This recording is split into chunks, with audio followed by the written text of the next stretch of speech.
Welcome student. आज या लेक्चरमध्ये आपण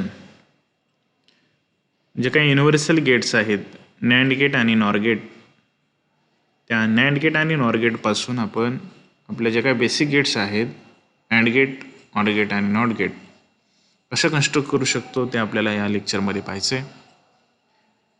त्यानंतर आपल्याला या लेक्चरमध्ये जे काही लॉजिक फॅमिलीज आहेत, लॉजिक फॅमिली आणि त्याचे पॅरामीटर्स पाहायचे आहेत. सुरुवातीला आपण पाहणार आहोत building basic gates using NAND gate. NAND gate आणि नॉर गेटला आपण युनिव्हर्सल गेट म्हटलेलं आहे.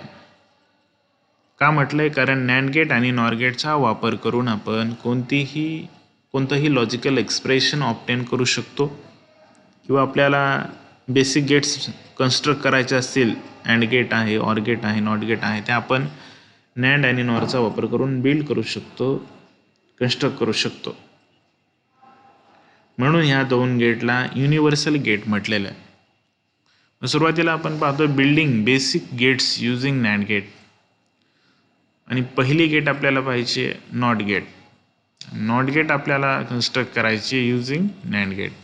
नॅन्ड गेटचा आपल्याला वापर करायचा आहे आणि आपल्याला नॉट गेटसाठीचं एक्सप्रेशन ऑब्टेन करायचं आहे. मग नॉट गेट कोणतं ऑपरेशन परफॉर्म करते? कॉम्प्लिमेंट ऑपरेशन परफॉर्म करते, इन्व्हर्टर ऑपरेशन परफॉर्म करते. नॉट गेटला सिंगल इनपुट असतं आणि आपल्याला जे काय आउटपुट आहे ते इनपुटचा कॉम्प्लिमेंट मिळत असतो. आणि नॉट गेटसाठीचं जे काय आउटपुटचं एक्सप्रेशन आहे ते काय आहे? वाय. जर इनपुट ए असेल तर वाय इज इक्वल टू आपल्याला आउटपुट काय मिळेल? Y is equal to A bar. Input जर 0 दिले तर आउटपुट 1 मिळेल, 1 दिलं तर 0 मिळणार आहे. या ठिकाणी नॅन्ड गेटचा वापर केलेला आहे. नॅन्ड गेट जे दोन्ही इनपुट आपण एकत्र जोडलेत आणि सिंगल इनपुट त्याला दिलेलं आहे, त्याला ए नाव आपण दिलेलं आहे. या ठिकाणी इथे जो काही जाणारा सिग्नल आहे तो ए जाईल, इथे सुद्धा जाणारा जो काही सिग्नल आहे तो ए जाणार आहे. आपल्याला जे काय आउटपुटचं एक्सप्रेशन मिळणार आहे ते आउटपुटचं एक्सप्रेशन काय मिळेल? Y is equal to A into A. इथे प्लस नाही आहे, इथे इंटू आहे, प्रिंटिंग मिस्टेक आहे तिथे. A Y is equal to A into A. A into A त्या ठिकाणी ए मिळणार आहे. आपल्याला फायनली काय मिळतं आहे? Y is equal to A bar. म्हणजे इनपुट जर आपण 0 दिला, 0 इंटू 0 0 त्याचा बार, आउटपुट आपल्याला काय मिळेल? 1 मिळेल. जर आपण इनपुट 1 दिला, 1 इंटू 1 1 त्याचा कॉम्प्लिमेंट 0. या ठिकाणी नॅन्ड गेटचा वापर करून आपण नॉट गेट बिल्ड केलेली आहे. त्यानंतर आपल्याला अँड गेट बिल्ड करायची, कन्स्ट्रक्ट करायची. अँड गेटचं जे काही आउटपुटचं एक्सप्रेशन आहे Y is equal to A into B आहे. And gate multiplication operation perform करते. आणि अँड गेट बिल्ड करण्यासाठी आपण 2 नॅन्ड गेट वापरलेले आहेत. पहिल्या नॅन्ड गेटला आपण 2 इनपुट दिलेत, ए आणि बी, आणि त्याचा आउटपुट आपण पुढच्या नॅन्ड गेटला इनपुट दिलेलं आहे. त्याचे दोन्ही इनपुट एकत्र आपण जोडलेत. इनपुट या ठिकाणी काय? ए आणि बी. नॅन्ड गेटचा आउटपुट काय मिळेल आपल्याला? A into B it's bar. या ठिकाणी या इनपुटला सुद्धा काय जाणार आहे? A into B it's bar. इथे सुद्धा काय जाणार आहे? A into B it's bar. ह्या नॅन्ड गेटचा आपल्याला आउटपुट काय मिळेल? A into B it's bar into A into B it's bar त्याचं complement. A into B bar into A into B it's bar आपल्याला काय मिळेल? A into B it's bar again it's bar. Double complement आहे तो cancel होईल. राहील काय? फक्त A into B. Y is equal to A into B. कशाचं एक्सप्रेशन आहे? अँड गेटचं एक्सप्रेशन आहे.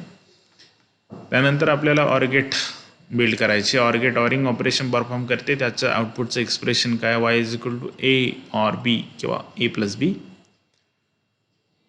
त्यासाठी आपण 3 नॅन्ड गेट वापरलेले आहेत. पहिल्या नॅन्ड गेटचं दोन्ही इनपुट शॉर्ट केलेत, त्याला सिंगल ए इनपुट दिलं आहे. दुसऱ्या नॅन्ड गेटचे दोन्ही इनपुट शॉर्ट केले, एकत्र जोडलेले आहेत, त्याला बी इनपुट दिलेलं आहे. ह्याचं आउटपुट आपल्याला काय मिळेल? पहिल्या नॅन्ड गेटचं A into A it's bar A bar, B into B it's bar B bar, ते आपण आउटपुटच्या नॅन्ड गेटला दिलं आहे. पहिलं इनपुट आहे ए बार, दुसरं आहे बी बार. ह्या नॅन्ड गेटचं आउटपुट आपल्याला काय मिळेल? A bar into B bar it's bar, A bar into B bar it's bar. De Morgan's थेरमनुसार आपल्याला A bar into B bar it's bar आपल्याला मिळेल A it's double bar plus B it's double bar. एचा double bar cancel होईल, बीचा double bar cancel होईल, आपल्याला राहील काय? A plus B. आणि Y is equal to A plus B ही कशाचं एक्सप्रेशन आहे? ऑर गेटचं एक्सप्रेशन आहे. आता आपल्याला नॉर गेट पासून बेसिक गेट्स बिल्ड करायच्या. सुरुवातीला आपण नॉट गेट बिल्ड करणार आहोत. नॉर गेटचा आपण वापर केला आहे. हे नॉर गेट आहे, त्याचे दोन्ही इनपुट आपण शॉर्ट केले, त्याला सिंगल इनपुट ए दिलेलं आहे. आपल्याला नॉर गेटचा आउटपुट काय मिळेल? या ठिकाणी ए जाईल, या ठिकाणी ए जाईल. Y is equal to A plus A it's bar, A plus A आपल्याला ए मिळेल, राहील काय? Y is equal to A bar. म्हणजे आपल्याला जे काही एक्सप्रेशन मिळतं ते नॉट गेटचं एक्सप्रेशन मिळतं. अँड गेट बिल्ड करायचे असेल त्यासाठी आपण 3 नॉर गेट वापरल्यात. पहिल्या नॉर गेटचे दोन्ही इनपुट शॉर्ट केले, त्याला ए इनपुट दिलं आहे. दुसऱ्या नॉर गेटचे दोन्ही इनपुट शॉर्ट केले, त्याला आपण बी इनपुट दिलं आहे. पहिल्या नॉर गेटचं आउटपुट काय मिळेल आपल्याला? ए plus A it's bar A बार. दुसऱ्याचं बी plus B it's bar B bar. ते आपण आउटपुटच्या नॉर गेटला दिलेलं आहे. आउटपुटच्या नॉर गेटला एक इनपुट ए बार आहे, दुसरं इनपुट बी बार आहे. ह्याचा आउटपुट काय मिळेल आपल्याला? A bar plus B bar it's bar. De Morgan's थेरमनुसार आपल्याला काय मिळेल? A double bar into B it's double bar, double bar cancel होईल, राहील काय? A into B. डिमॉर्गनचे 2 थेरम आहेत, De Morgan's first theorem and second theorem.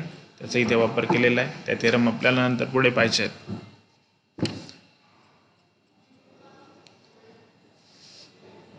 त्यानंतर ऑरगेट आपल्याला बिल्ड करायची. ऑरगेट बिल्ड करण्यासाठी आपण 2 नॉर गेटचा वापर केला आहे. पहिल्या नॉर गेटला सिंगल इनपुट दिलं ए,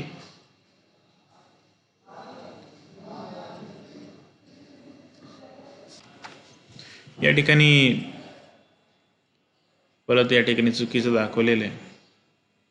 ही जी काय ऑरगेट आहे नॉर गेट आहे, याला 2 इनपुट पाहिजेत. पहिलं जे काही इनपुट आहे ते ए पाहिजे, दुसरं इनपुट बी पाहिजे. त्यावेळेस आपल्याला ह्या नॉर गेटचं आउटपुट काय मिळेल? ए प्लस बी इट्स बार.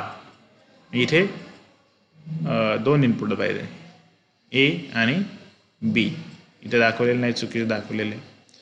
त्यावेळेस आपल्याला ह्या नॉर गेटचं आउटपुट काय मिळेल? ए प्लस बी इट्स बार. ते आपण आउटपुटच्या नॉर गेटला इनपुट दिलेलं आहे. 2 इनपुट काय केलेले? शॉर्ट केलेले आहेत. मग ह्याचा आउटपुट आपल्याला काय मिळेल? Y is equal to A plus B it's bar again it's bar. Complement त्या ठिकाणी कॅन्सल होईल. आउटपुट आपल्याला काय मिळेल? Y is equal to A plus B. हे कशाचं एक्सप्रेशन आहे? ऑर गेटचं एक्सप्रेशन आहे. मिस्टेक झाल्यात कुठे? इथे मिस्टेक झालेली. इथे ए इनपुट पाहिजे आणि इथे बी इनपुट पाहिजे.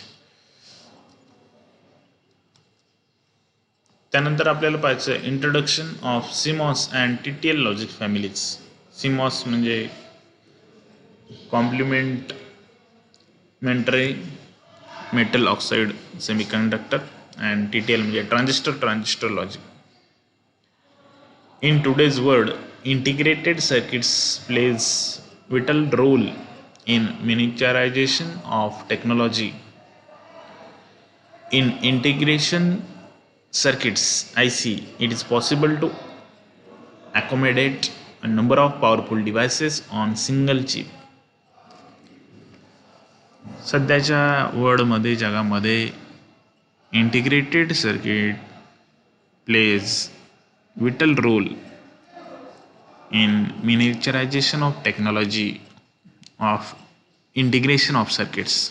म्हणजे आपण त्या ठिकाणी जर पाहिलं तर छोट्या छोट्या ICमध्ये number of powerful components, number of devices आपण एकत्र करून त्यापासून इंटिग्रेटेड सर्किट IC कन्स्ट्रक्ट करू शकतो आणि त्याचा वापर केलेला आहे, एफिशियंटली वापर केलेला आहे. IC म्हणजे integrated circuit is an assembly of electronic component with miniature devices built up on semiconductor substrate. Integrated सर्किटचं कन्स्ट्रक्शन करण्यासाठी सेमीकंडक्टर सबस्ट्रेटचा वापर केलेला आहे आणि ह्या इंटिग्रेटेड सर्किटमध्ये नंबर ऑफ कंपोनंट्स आपण त्या ठिकाणी बिल्ड केलेले आहेत. Hence it featured with small size and low cost of IC. त्यामुळे जी साईजसुद्धा कशी झालेली आहे, स्मॉल झालेली आहे आणि कॉस्टसुद्धा लो झालेली आहे. Classification of logic families based on the size और number of logic components, gates fabricated per chip. The ICs are classified into different integration as. Integrated सर्किटचं क्लासिफिकेशन झालेलं आहे. नंबर ऑफ लॉजिक गेट्स आणि त्या IC वरती number of components किती वापरले त्यानुसार ICचं क्लासिफिकेशन झालेलं आहे. या ठिकाणी सुरुवातीला स्मॉल स्केल इंटिग्रेशन, त्याला SSI म्हटलेलं आहे.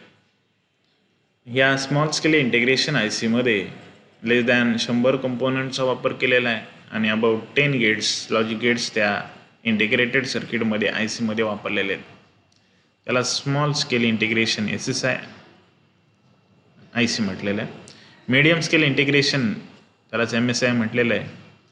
मीडियम स्केल इंटिग्रेशनमध्ये it contains between 100 to 1000 components or have more than 10 but less than 100 logic gates.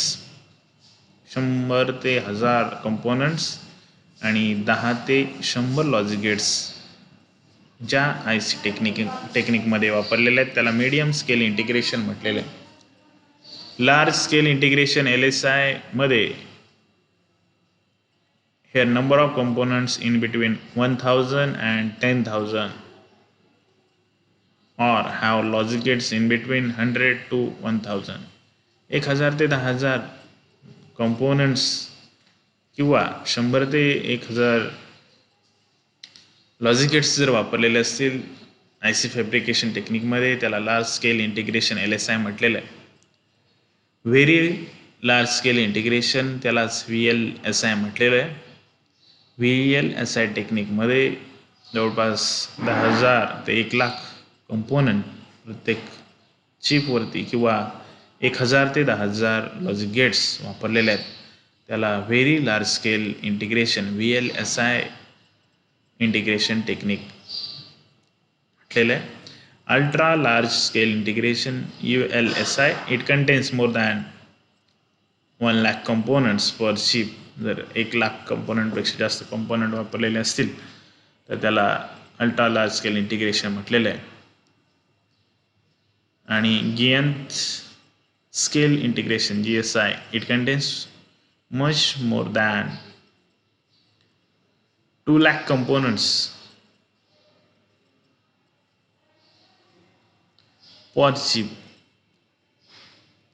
Integrated सर्किटचं क्लासिफिकेशन अशा पद्धतीने झालेलं आहे. नंबर ऑफ कंपोनंट्स किती वापरलेत, लॉजिक गेट्स किती वापरलेले आहेत त्यानुसार. परंतु इंटिग्रेटेड सर्किट बेसिकली त्यांचं जे काय फॅब्रिकेशन आहे 2 टेक्नॉलॉजीवरती झालेलं आहे, बायपोलर आणि युनिपोलर. लॉजिक फॅमिली त्याचं क्लासिफिकेशन इथे दाखवलेलं आहे बायपोलर आणि युनिपोलर. बायपोलर म्हणजे काय की त्या ठिकाणी आपण पाहिलेलं आहे बायपोलर ट्रान्झिस्टर, मॉस्फेट सुद्धा आपण पाहिलेला आहे. युनिपोलर, बायपोलर आणि युनिपोलरमध्ये काय फरक आहे? By means two. ज्या ट्रान्झिस्टरच्या ऑपरेशनसाठी पॉझिटिव्ह पोल आणि निगेटिव्ह पोलचा वापर केलेला आहे, त्याला आपण बायपोलर ट्रान्झिस्टर म्हटलेलं आहे किंवा बायपोलर डिव्हाइस म्हटलेलं आहे. ज्या डिव्हाइसच्या ऑपरेशनमध्ये आपण सिंगल पोलचा पॉझिटिव्ह किंवा निगेटिव्ह पोलचा वापर करतो त्याला युनिपोलर डिव्हाइस किंवा त्या ट्रान्झिस्टरला युनिपोलर ट्रान्झिस्टर म्हटलेलं आहे. बायपोलर लॉजिक फॅमिलीमध्ये ट्रान्झिस्टर आणि डायोडचा वापर केलेला आहे. युनिपोलर लॉजिक फॅमिलीमध्ये FET फील्ड इफेक्ट ट्रान्झिस्टर आणि metal oxide semiconductor field effect ट्रान्झिस्टरचा मॉस्फेटचा वापर केलेला आहे. Bipolar logic family is again classified into two types, saturated and unsaturated logic family. Saturated logic family चं क्लासिफिकेशन 5 टाइप्स मध्ये झाले. पहिला आहे TTL transistor logic, second DTL diode transistor logic, third one is RTL resistor transistor logic, next STL high threshold logic आणि IIL integrated injection logic. Unsaturated logic फॅमिलीचं classification 2 टाईपमध्ये झाले, Schottky TTL आणि ECL emitter coupled logic. Unipolar logic फॅमिलीचं classification 3 टाईपमध्ये झाले, PMOS P channel MOSFET, NMOS N channel MOSFET, CMOS complementary MOSFET. अशा पद्धतीने लॉजिक फॅमिलीचं क्लासिफिकेशन झालेलं आहे. नेक्स्ट आपल्याला पाहिजे ही जी काय लॉजिक फॅमिली आहे त्याचे पॅरामीटर्स आपल्याला पाहिजेत. Parameters of logic families. Logic level पहिलं पॅरामीटर आहे लॉजिक लेवल. लॉजिक लेवल म्हणजे नक्की काय, जे आपण जे काही सप्लाय व्होल्टेज देतो, लॉजिक 1 आणि लॉजिक 0 त्या ठिकाणी पर्टिक्युलर व्होल्टेज लेवल्स इंडिकेट करत असतात. लॉजिक 1 स्पेसिफिक हाय व्होल्टेज काहीतरी त्याची रेंज दिलेली आहे आणि लॉजिक 0 त्या ठिकाणी पर्टिक्युलर व्होल्टेज इंडिकेट करत असतं. या टेबलमध्ये लॉजिक फॅमिली आणि व्होल्टेजेस दाखवलेले. TTL लॉजिक फॅमिलीच्या बाबतीमध्ये लॉजिक 1 काय इंडिकेट करतोय, 2.4 व्होल्ट टू 5 व्होल्ट ही जी काही व्होल्टेज रेंज आहे ते रिप्रेझेंट करण्यासाठी लॉजिक 1चा वापर केलेला आहे TTL मध्ये. लॉजिक 0 काय रिप्रेझेंट करतो TTL मध्ये, 0 volt to 0.4 volt. MOS logic फॅमिलीमध्ये लॉजिक 1 म्हणजेच जो काही सप्लाय व्होल्टेज आहे VCC तो इतका असतो. लॉजिक 0 व्होल्ट इंडिकेट करतो. CMOS लॉजिक फॅमिलीमध्ये लॉजिक 1 3 व्होल्ट टू 18 व्होल्ट एवढं व्होल्टेज इंडिकेट करतो आणि लॉजिक 0 व्होल्ट टू 1.5 व्होल्ट इतकं व्होल्टेज त्या ठिकाणी इंडिकेट करतो. त्यानंतर सेकंड पॅरामीटर आपल्याला पाहिजे propagation delay time. When any input applied to logic gate, it takes some time to respond and switch its state and produce stable output. This response time of gate is known as a propagation delay time. कोणतंही digital circuit असेल किंवा logic gate आहे त्याला आपण digital signal किंवा input दिल्यानंतर आपल्याला stable output मिळण्यासाठी काही वेळ लागतो, काही सेकंद वेळ लागतो, नॅनो सेकंद वेळ लागतो. आणि हा जो काही वेळ लागतो इनपुट दिल्यानंतर आउटपुट स्टेबल आउटपुट मिळण्यासाठी, या टाईमला या डिलेला आपण प्रोपोगेशन डिले म्हटलेलं आहे. या ठिकाणी पहिल्या फिगरमध्ये ते दाखवलेले इनपुट आपण दिलेले आहे आणि आपल्याला आउटपुट मिळण्यासाठी लागणारा वेळ, इनपुट सिग्नल आपण दिलेला आहे आणि आपल्याला आउटपुट सिग्नल मिळण्यासाठी लागणारा जो काय वेळ आहे, जो काय टाईम स्लॅब, त्याला आपण प्रोपोगेशन टाईम किंवा प्रोपोगेशन डिले टाइम म्हटलेलं आहे.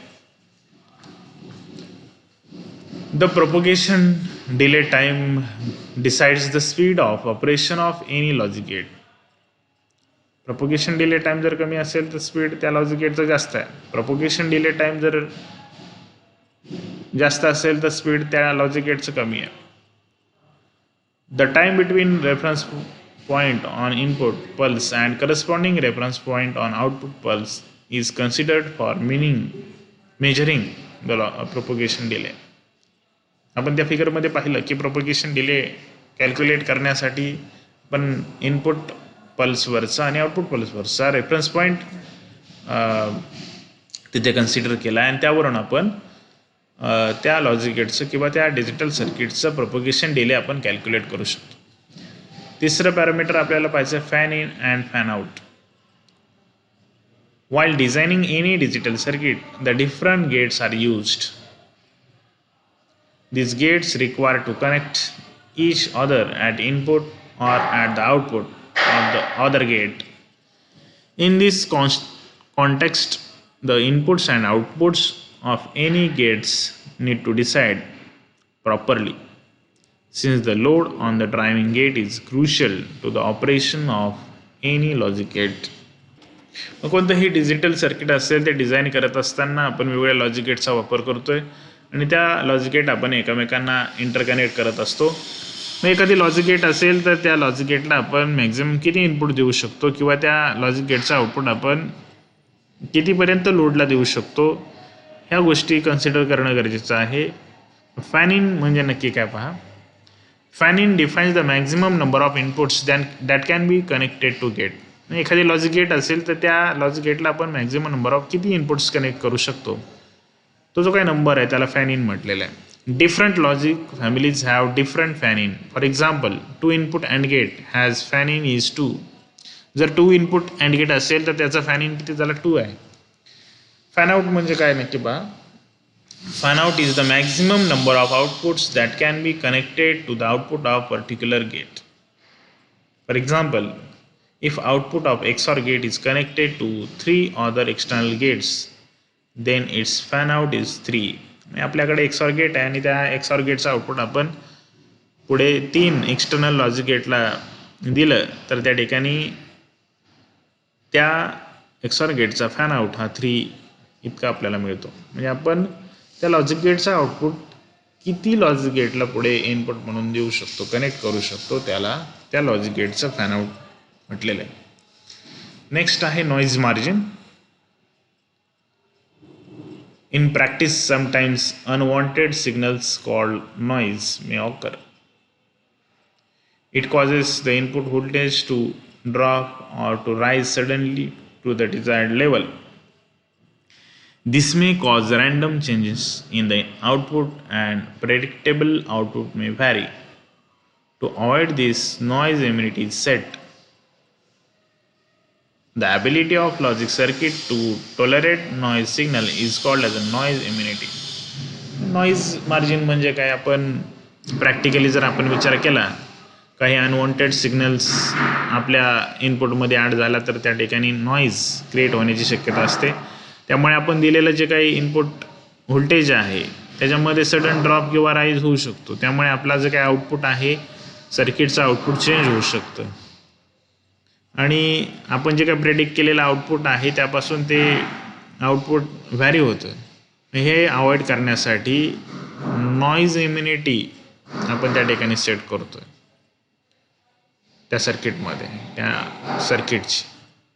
The ability of logic circuit to tolerate noise signals is called its noise immunity.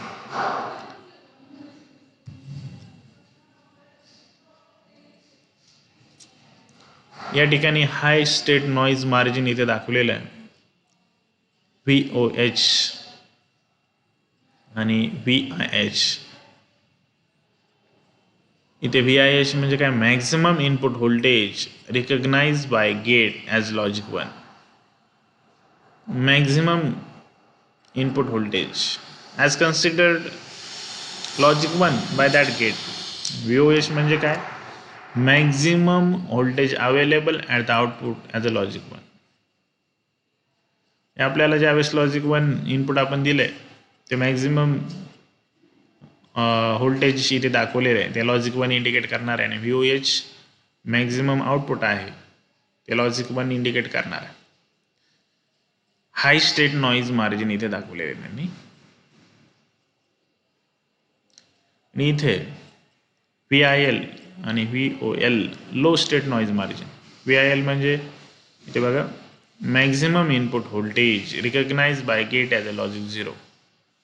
VIL म्हणजे लॉजिक 0 इनपुट दिलं तर ते मॅक्झिमम किती व्होल्टेज लॉजिक 0 इंडिकेट करणार आहे ते इथे इंडिकेट करत आहे. आणि आउटपुट लॉजिक 0 असताना मॅक्झिमम किती आउटपुट व्होल्टेज आपल्याला मिळतं आहे त्याला आपण VOL म्हटलेलं आहे. Maximum voltage available at the output as a logic 0, त्याला नॉईज मार्जिन या ठिकाणी म्हटलेलं आहे. त्यानंतर नेक्स्ट पॅरामीटर आपल्याला पाहिजे power dissipation. The power dissipation term indicates the amount of power dissipated by gates for its operation. It is determined by the current ICC that draws from supply voltage VCC. The average power dissipation is given by PD is equal to VCC into ICC. Power dissipation म्हणजे काय, हे आपण logic गेटच्या operation वेळेस किंवा digital circuit असेल त्याच्या operation वेळेस ज्यावेळेस आपण सर्किट ऑपरेट करत असतो त्यावेळेस पॉवर डिसिपेट होत असतो आणि तो पॉवर डिसिपेशन जर आपल्याला कॅल्क्युलेट करायचा असेल त्यासाठी जो काही फॉर्म्युला आहे तो आहे PD is equal to VCC and ICC. VCC म्हणजे काय, ICC हा करंट आहे that draws the supply voltage VCC. VCC is the supply voltage आणि ICC is the current that drawn from the supply voltage. असं multiplication जर आपण केलं तर त्या ठिकाणी आपल्याला पॉवर डिसिपेशन मिळतं. TTL म्हणजे transistor based circuit dissipates more power compare to FET. TTL logic फॅमिलीमध्ये पॉवर डिसिपेशन जास्त आहे कशापेक्षा, FET पेक्षा. या ठिकाणी आपण थांबतोय. Thank you very much.